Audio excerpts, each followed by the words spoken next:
নমস্কাৰ। এই যান্ত্ৰিকতাৰ যুগত কিছুমান মানুহৰ সৰু সৰু ভুলৰ বাবে অন্য কিছুমান মানুহৰ জীৱনত ধুমুহা আহিছে। হয়তো কাৰোবাৰ জীৱন একেবাৰে নিঃশেষ হৈ গৈছে। এনে কিছুমান বাস্তৱ অনুভৱ লৈ আমাক এনহক জান ডাঙৰীয়াই তেওঁৰ এটি অনুকল্প উপহাৰ দিছে। অনুকল্পটিৰ শিৰোনাম তাই আৰু নাই। আহকচোন শুনো এই গল্পটি কিনো আছে। মীনাক্ষীক ধুৱাই চিতাত জ্বলোৱাৰ বাবে সাজু কৰিছে। ঘৰত মানুহ ঠাহ খাই পৰিছে। স্কুলৰ শিক্ষক শিক্ষয়িত্ৰী ছাত্ৰ ছাত্ৰী সকলো আহিছে। সকলোৱে ভাল পায় তাইক লৈ সকলোৱে আশা পুহিছিল তাইৰ ৰিজাল্ট ভাল কৰিব। কালি হাইস্কুল শিক্ষান্ত পৰীক্ষাৰ ৰিজাল্ট দিলে। সকলোৱে উৎসাহেৰে কাকত এখন কিনি আনিছিল। কাকতত ৰিজাল্টটো ওলাইছিল, কিন্তু মীনাক্ষীৰ নাম তাত নাছিল। সকলোৱে আচৰিত হৈছিল। মাকে গালি পাৰিছিল, দেউতাকেও গালি পাৰিছিল। সকলোৱে তাইকহে জগৰীয়া কৰিছিল।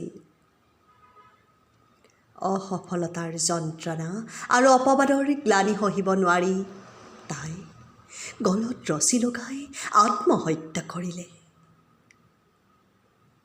চিতাত জ্বলোৱাৰ বাবে তাইক হাঙিত তুলি কান্ধত ল'লে।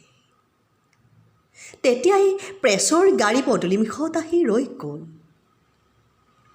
গাড়ীৰ পৰা কেইজনমান সাংবাদিক নামি আহিল।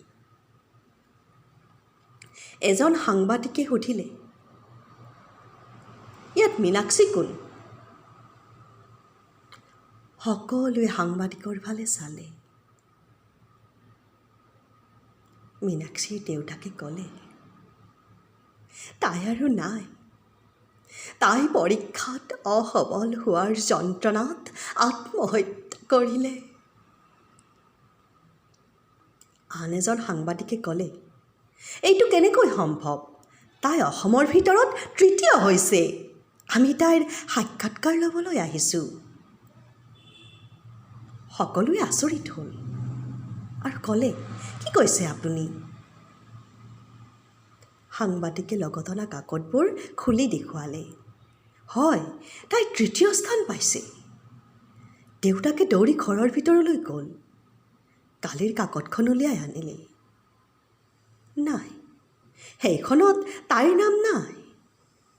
সেই একেখন কাকত আজিৰখন মেলি দেখিলে তাত লিখা আছে মীনাক্ষী বৰুৱা অসমৰ ভিতৰত তৃতীয় স্থান পাইছে। ভুলক্ৰমে কালিৰ কাকতত তাইৰ নাম নুঠিল। অনিচ্ছাকৃত ভুলৰ বাবে ক্ষমা প্ৰাৰ্থনাৰে সম্পাদক। বাতৰিটো পঢ়ি দেউতাকৰ দুগাল তিতি গ'ল। এতিয়া ক্ষমা খুজিলে কি হ'ব? তাই আৰু নাই।